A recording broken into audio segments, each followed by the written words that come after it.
show you guys what I got and a little bit about my experience today at the KKW pop-up.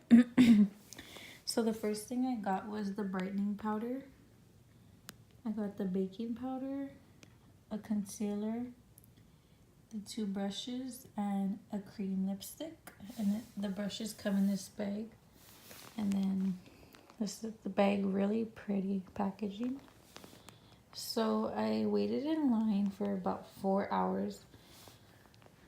I got there at about 1 and didn't get inside until about exactly 5.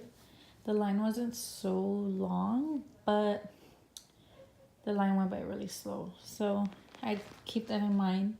Maybe it's because I went on the first day, not sure, but it was not the greatest experience. I think I had a better experience at the Kylie pop-up.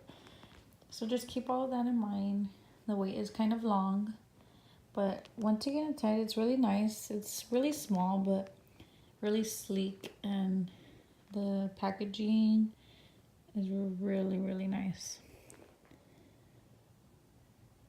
So yeah, let me know if you guys want me to do a tutorial on using these products. I'll see you guys in my next video. Bye.